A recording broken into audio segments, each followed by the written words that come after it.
Hey everybody. Today's message has been very prominent all week with a lot of my clients. And so Spirit told me that it was something that I should share with all of you.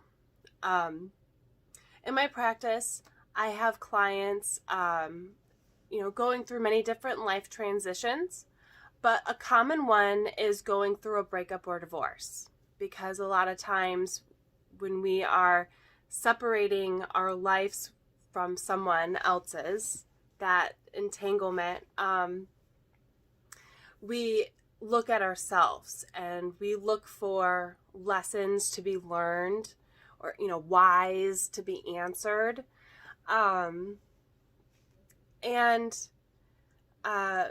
we all take a different amount of time through this grieving the loss of that relationship, grieving the loss of that future that you had together, that vision, that story, and then just grieving the loss of that partner. You got to give yourself that time. And some people want to put this time limit on it. Like, I should only be this amount of time. It should only take me a couple months, or, whatever. And I should be dealing it with this way. And sometimes there can be a lot of guilt and shame that we put ourselves through just because we're grieving.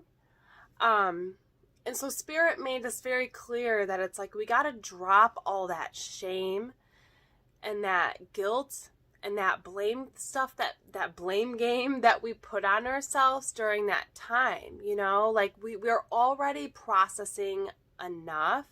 We don't need to add to it by then, judging ourselves by how we are processing. Now, maybe there is a little clause in that,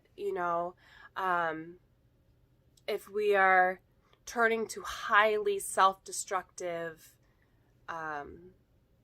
means to process, hurting ourselves, excessive drugs and alcohol use, etc., that kind of thing. Yes, we should analyze our behavior and go, gosh, okay, I'm being self-destructive here. I need to back off. But Spirit's more just talking about how we sit there and judge ourselves by, for just feeling big feelings. And, to let yourself off the hook, because in our society, we're not really taught how to feel our feelings or how to process. And what we are shown is negative ways to just excessively drink or use drugs or party. And, we're not really shown ways to sit and hold space for ourselves.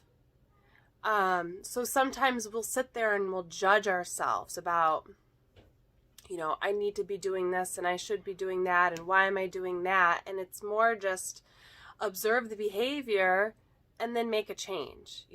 Don't assign, I must be a bad person for doing this thing, and I'm so horrible, and then even further spiral down.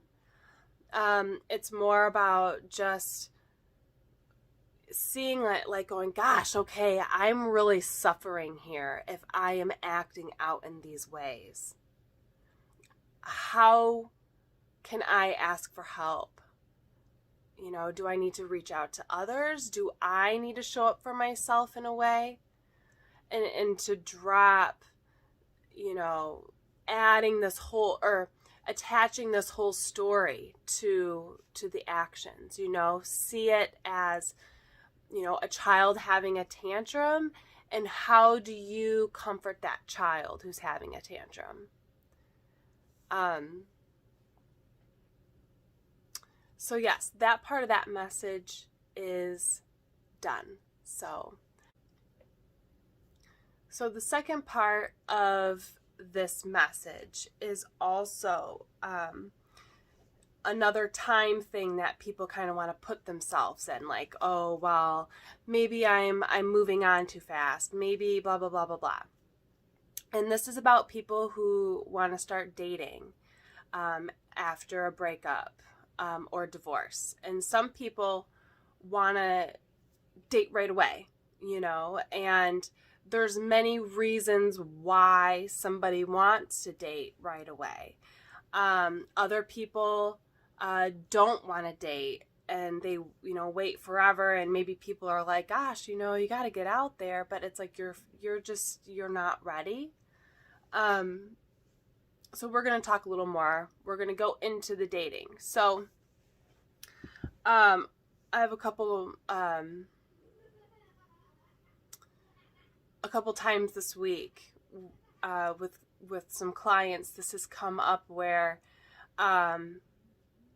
they're wanting to date, you know, but they feel the hesitation, or they want to date right away.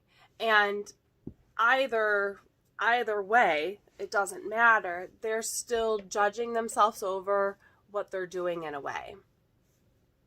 And so this is why the message was like, okay, this needs to be talked about too. Where sometimes when we have been in a relationship that was not fulfilling, and that could have been abusive, you know, where the person was mean, you know, nasty, all that, or neglectful, where they just totally blanked out. Maybe they were an addict, or, you know, like a workaholic, so they were like never around. Whatever the case, sometimes we feel, well, I'm going to back up just a little bit. When we are in those situations with people who basically they have this image of you, of who you are in their mind, and it's created from different scenarios and encounters, or mainly from their own traumas and their own past, usually their relationships with their parents, you know, like it's their issues that they're projecting onto this image of who you are. So it's like an overlay on top of who you are. So they never really see who you are. You know, you're just this person that filled this image, this, it's like a doll. Like it's archetype, you know, but it's not who you are as a person, because they never really see or hear you. It's just that doll talking. So sometimes when these relationships have ended, clients will want to just quickly jump, you know, get back into dating. And then they're like, you know, what the hell am I doing? And it's like, sometimes you need to see your reflection, like your true reflection in someone else's eyes, to help you see yourself again when you have been basically broken from yourself. You couldn't be who you are, who you truly are with that person. And so it's fragmented yourself. And so sometimes when we quickly jump into dating, it's because we are just so desperately trying to see ourselves again. And because they've fragmented us from ourselves, it's like we need the other person as that mirror to see us again. And that is why,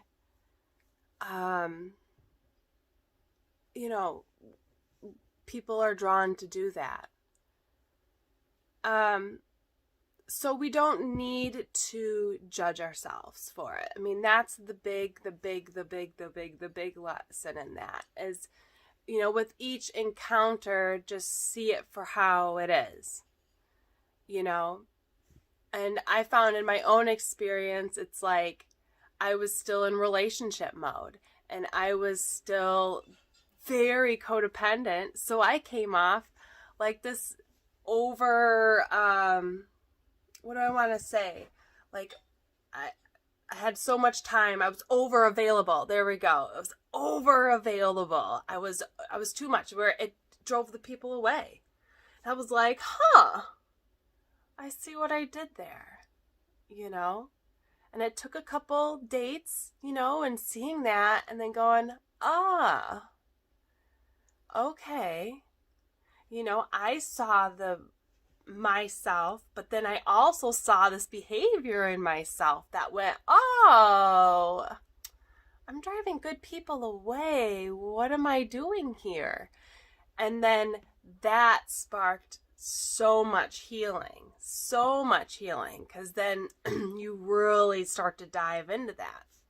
And that's the process that I'm working with my clients through, is like those realizations. So it's like Spirit keeps saying, drop the shame, because even like you got to see it, you got to experience it to see it, to then go, okay, I know what I need to do. And then you know how to work on yourself. Now you have the confidence, now you have a path, now you know where you need to go to get to where you want to be.